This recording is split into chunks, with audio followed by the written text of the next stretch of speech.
The Fight for Dolores, written by Catherine E. Chapman. Narrated by Michelle. Chapter 1. Maggie.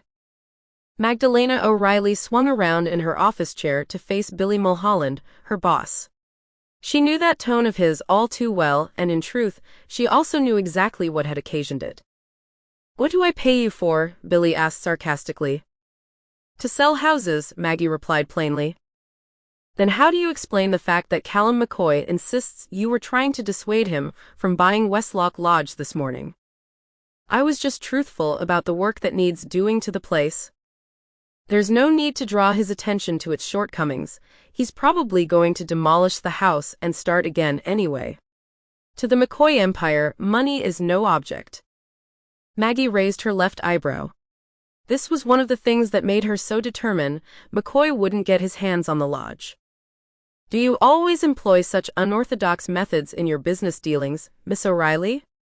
Cal McCoy had posed the question that morning, as he'd stood at a full-length window in the grandest room of the lodge. Lodge seemed an inappropriate description for the sprawling house. In its heyday, this space had been a ballroom. As he'd spoken, he'd turned to face her, and had flashed the confident smile that Maggie believed intended to mock her. "It's my policy to be honest," Maggie had replied as dispassionately as she possibly could. "Accordingly, I have to point out that whilst, as you say, this is a well-proportioned room, it's damp." Callum had laughed. "As I've pointed out, I'm quite happy to make the necessary investments to address the damp issues. I suspect you're underestimating the cost. There's damp throughout the house, the result of it sitting on the edge of the lock for over a century. If it stood for 100 years, the damp can't be that much of an issue," Callum had responded dismissively. "Please yourself," Maggie had concluded, aware of how unprofessional she sounded and that nothing she said appeared to sway him. "But if you ask me, if you buy this property, you'll simply be throwing away your hard-earned cash." Immediately she'd uttered those words, she'd regretted them. McCoy hadn't done a day's work in his life, he'd inherited his fortune, just another reason to despise him.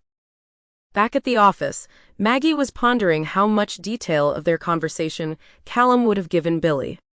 She didn't really care if she was fired. She had to try to prevent Callum McCoy from buying West Lough Lodge. "You're going to have to come clean with him," Carmel warned, once Billy was safely installed in the back room that was his private office. Maggie briefly looked up from her desk but said nothing. "You should have told him about your family's interests from the start. He'd have put me onto the job if he'd known about the cabin." Sample complete. Ready to continue?